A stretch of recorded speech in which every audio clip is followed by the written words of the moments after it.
Hello guys, आप सबका फिर से स्वागत है। आप सभी लोग उम्मीद है अपने घर पर होंगे, सुरक्षित होंगे, प्रसन्न होंगे। मैं फिर से आपके सामने हूँ एक नया टॉपिक लेकर। और हम यही चाहते हैं कि आप अपने घर पर सुरक्षित रहें, घर से बाहर ना निकलें और आपको जो समझना है, पढ़ना है, वो हम आप तक ऐसे ही पहुंचाते रहेंगे। बस आप हमसे पूछिए, हमसे जुड़िए और बस पढ़ते जाइए, सीखते जाइए और हमारा ये कारवां ऐसे ही चलता रहेगा। खैर, मैं आगे बढ़ता हूँ। आज जो हम टॉपिक लेने जा रहे हैं वो कल के ही टॉपिक का आगे का हिस्सा है। कल हमने डेवलपमेंट को समझा था। हमने समझा था कि डेवलपमेंट का मतलब क्या है। हमने जाना था कि वो बहुत से गोल्स का मिक्सचर है। हर इंडिविजुअल के लिए उसके मतलब मायने भी अलग अलग हैं, क्योंकि हर व्यक्ति अपने जीवन की कमियों से डेवलपमेंट को रिलेट करता है। लेकिन जब मैं किसी देश की बात करूं, हमारे इंडिया की बात करूं, किसी इकोनॉमी की बात करूं, तो तब भी याद रखना कि डेवलपमेंट के मतलब जो होंगे, मायने जो होंगे, वो अलग अलग व्यक्ति के लिए अलग अलग होंगे। किसी के लिए देश के डेवलपमेंट के पाथ पर आगे बढ़ने का मकसद और उसका अर्थ अलग हो सकता है, किसी दूसरे के लिए उसका अर्थ बिल्कुल अलग हो सकता है।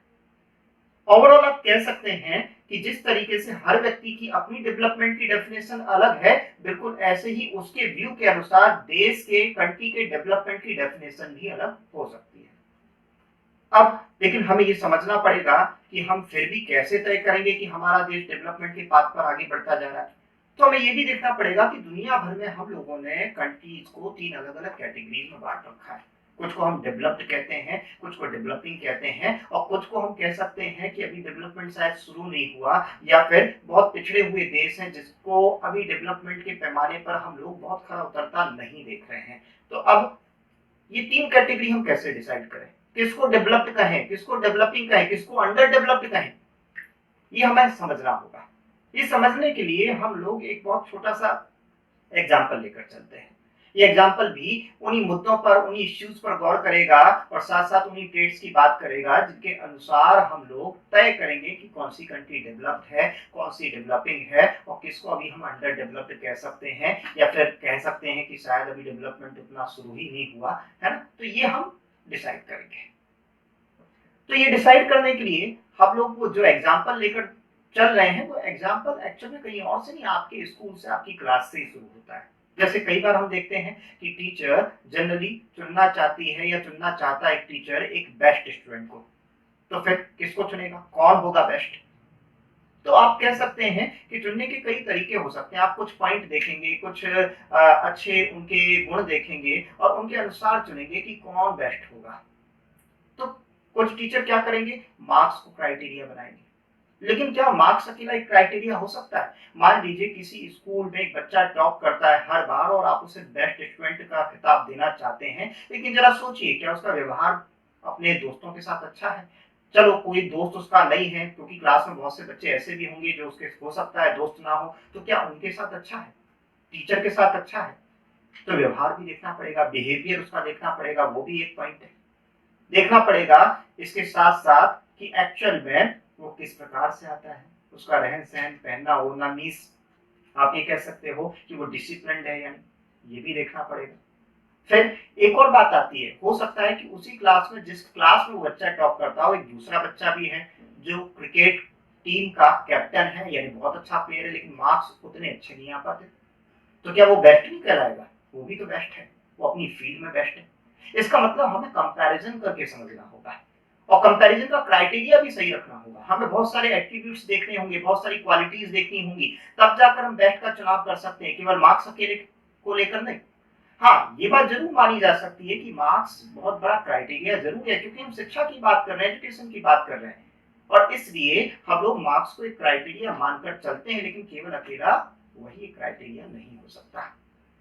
तो कुल मिलाकर ओवरऑल आप ये कह सकते हो कि हम कंपैरिजन कर रहे हैं कई क्वालिटीज को देखकर, और तब जाकर एक बेस्ट स्टूडेंट को हम चुन रहे हैं। एज यूजुअल हम यहाँ भी कह सकते हैं बिल्कुल ऐसे ही कि हम बहुत सी कंट्रीज को भी कंपेयर करेंगे, और कंपेयर करने के लिए सबसे मेन क्वालिटी जो रखेंगे वो एक्चुअल में क्या रखेंगे, वो इनकम ही होगी। और फिर उसके अलावा, लेकिन इनकम अकेला मायने नहीं रखेगा, जैसे हमने देखा मार्क्स अकेला मायने नहीं रख रहा था, और भी कई चीजें थी। तो इसलिए हम प्राइमरीली इनकम को देखेंगे, उसके बाद देखेंगे कि कोई भी कंट्री अपने आप कौन कौन सी सुविधाओं को जुटा पा रही है, लोगों के लिए कितने बेसिक एमिनिटीज हैं और कितनी अलग अलग फैसिलिटीज हैं। तब जाके हम डिसाइड करेंगे कि कौन सी कंट्री बहुत आगे है और कौन सी डेवलप्ड है, कौन सी अंडर डेवलप्ड है। तो ये देखने के लिए हम लोगों ने देखा कि भी इनकम का क्राइटेरिया जो है वो कैसे और किस तरीके से फॉलो होगा। तो मैं आपको बताता हूँ, हम एवरेज इनकम फाइंड करते हैं, जिसको हम पर कैपिटा इनकम कहेंगे। हम कंट्री की टोटल पॉपुलेशन और उसके साथ साथ उसका रिलेशन स्टैब्लिश करेंगे टोटल इनकम के साथ, और तब जाकर पर पर्सन इनकम यानी पर कैपिटा इनकम को फाइंड आउट करेंगे। और तब जब पर कैपिटा इनकम मिल जाएगी तब हम पाएंगे कि हमें क्राइटेरिया मिल जाएगा कि कौन सी कंट्री डेवलप्ड या रिच कहलाएगी, कौन सी पुअर या लो इनकम कंट्री कहलाएगी। एक्चुअल में वर्ल्ड बैंक ने इसके लिए बड़ी अच्छी डेफिनेशन दी हुई है जो कि इनकम पर बेस्ड है। उस हिसाब से देखा जाए तो 2017 के स्टैटिस्टिक्स के अकॉर्डिंग जो countries 1256 US dollar per person per annum के हिसाब से अर्न कर रही हैं वे सभी रिच कंट्रीज कहलाएंगी। ऑन द अदर हैंड जो countries 955 US dollar per person per annum के अनुसार अर्न कर रही हैं या उससे नीचे, वो लो इनकम कंट्रीज कहलाएंगी।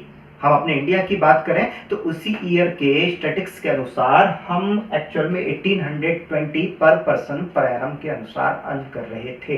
इसका मतलब हम लोग एक लोअर मिडिल क्लास कंट्री की कैटेगरी में आएंगे। इसका मतलब ये भी है कि हम डेवलपिंग नेशन के तौर पर खुद को देख सकते हैं। ये जो कंपैरिजन है इसे हमने देख लिया है कि हमने कैटेगराइज किया है इनकम के हिसाब से, पर कैपिटा इनकम के रिलेशन में, और इसमें हमने ये जाना कि 1256 से अबव जो थी वो रिच हैं, ऑन द अदर 955 से जो नीचे जा रही है वो लो इनकम कंट्री हैं, और निश्चित है कि बीच में जो सब है वो डेवलपिंग के तौर पर देखी जा सकती हैं। यानी हमने डेवलप्ड, डेवलपिंग और जो अब तक डेवलप नहीं हुई है प्रॉपरली या फिर लो इनकम कंट्री के तौर पर जिनको हम देखें, उस अच्छे से डिवीजन को हमने यहाँ डिफाइन कर दिया। तो ये वर्ल्ड बैंक के द्वारा दी गई डेफिनेशन है और इस डेफिनेशन में हमने अच्छे से समझ लिया, जान लिया कि किस तरीके से हम लोग कंपैरिजन कर सकते हैं इनकम के रिलेशन में। लेकिन चूंकि एवरेज है, पर कैपिटा इनकम मैंने आपको क्लियर किया, तो एवरेजेस बहुत कुछ छुपा भी देते हैं। जैसे मैं आपको दिखाता हूं एक एग्जांपल, मान लीजिए टू कंट्रीज हैं ए एंड बी, तो अब हम इनका कंपैरिजन देखेंगे और इनके कंपैरिजन से जानेंगे कि एवरेजेस एक्चुअल में कई बार कितनी बड़ी बातों को छुपा देते हैं, कितनी बड़ी इंफॉर्मेशन जो बहुत जरूरी है स्टैटिस्टिक्स के हिसाब से। लेकिन जैसा हम जानते हैं कि स्टैटिस्टिक्स कई बार प्रॉपर स्टडी नहीं किए जाए तो अर्थ का अनर्थ हो जाता है ना। तो स्टैटिस्टिक्स की स्टडी जरूरी है। तो यहाँ वही स्टैटिस्टिक्स आपके सामने है कि ए और बी एक्चुअल में टू कंट्रीज हैं। अब हम ए की बात करें, सपोज करो कि कंट्री ए में भी 3 लोग रहते हैं, कंट्री बी में भी 3 ही पर्सन है। तो कंट्री ए में first one person 9,200 rupees earn करता है, देन सेकंड वन 10,800, टोटल कितना हो गया 20,000, थर्ड वन 10,000, तो टोटल कितना हो गया 30,000। तो हमने पाया इस तरीके से 3% टोटल इनकम कंट्री की कितनी है 30,000, यानी एवरेज कितना आया 10,000। On the other hand if we are talking about country B, तो यहां भी हम देख सकते हैं कि first one person is earning only 500 rupees and second one is also earning 500 rupees. Third one ये बहुत ज्यादा अर्न कर रहा है 29,000, मींस यहां भी टोटल हुआ 30,000, एवरेज निकला 10,000। तो कंट्री ए भी 10K यानी 10,000 अर्न कर रही थी एवरेज बेसिस पर कैपिटा इनकम बेसिस पर। On the other hand country B is also on the same level. लेकिन अब प्रॉब्लम आप साफ देख रहे हैं कि कंट्री ए में सबकी इनकम लगभग इक्वल है, बट कंट्री बी में हम पाते हैं कि 2 लोगों की इनकम बहुत ज्यादा ही कम है, जबकि एक अकेला बहुत ज्यादा अर्न कर रहा है। इसका मतलब साफ है कि एवरेज यही छुपा लेता है। रिसोर्सेज एक्चुअल में बराबर से यूज हो रहे हैं कंट्री ए में, जबकि कंट्री बी में आप देख रहे हैं कि केवल 1 पर्सन ही है जो रिसोर्सेज को ज्यादा यूज कर रहा है, बाकी 2 रिसोर्स को उतना यूज नहीं कर पा रहे हैं। एक डिस्क्रिमिनेशन दिखाई पड़ता है, भेदभाव किसी कारण से या जो भी कॉजेज हों, यानी इन सब से हम क्लियर कर सकते हैं कि कंट्री ए और कंट्री बी में बड़ा फर्क है, यही एवरेजेस के पीछे का एक लॉजिक है। इसलिए इनकम अकेला क्राइटेरिया काम नहीं कर सकता। जैसे कि हमने पाया था क्लास में अकेला मार्क्स का क्राइटेरिया काम नहीं कर सकता, सेम एज इनकम का अकेला क्राइटेरिया काम नहीं कर सकता। तो हमें क्या देखना पड़ेगा, इनकम के साथ हमें कुछ बातों को देखना पड़ेगा, कुछ बेसिक एमिनिटीज फैसिलिटीज को देखना पड़ेगा, और तब जाकर हम डिसाइड करेंगे कि कौन सी कंट्री ज्यादा बेहतर है। जैसे एग्जाम्पल के तौर पर अब देखें कि मान लीजिए किसी कंट्री में बहुत अच्छी अर्निंग आपको मिलती है, बहुत ज्यादा कमाने का मौका मिलता है, हर व्यक्ति बेहतर कमा रहा है, अर्न कर रहा है अच्छा, लेकिन हम ये देखेंगे कि वास्तव में ये भी तो हो सकता है एवरेज के हिसाब किताब में कुछ डेटा छुपा हुआ हो, हिडन ऐसी बातें हो सकती हैं जिसके जरिए हम पाएंगे कि हमारे सामने खुलकर तस्वीर नहीं आ रही है। तो ये कैसे आप देखोगे, तो यही देखने के लिए हम लोग ये पूरा उदाहरण लेकर चल रहे हैं, ये एग्जाम्पल लेकर चल रहे हैं, जिसमें हम जानेंगे कि आखिर कैसे हम लोग कंपेयर को और बेहतर बनाएंगे, कंपैरिजन को बेहतर बनाएंगे। तो ये देखने के लिए पर कैपिटा इनकम यानी कि पर पर्सन इनकम के हिसाब से हम जो अब तक लेकर चल रहे थे उसमें कुछ बातों को हमें ऐड करना पड़ेगा। क्या ऐड करना पड़ेगा, हमें देखना पड़ेगा कि उस कंट्री में हेल्थ फैसिलिटीज कैसी हैं, क्या लोग उन हेल्थ फैसिलिटीज को अच्छी तरह से यूज कर रहे हैं कि नहीं कर रहे हैं।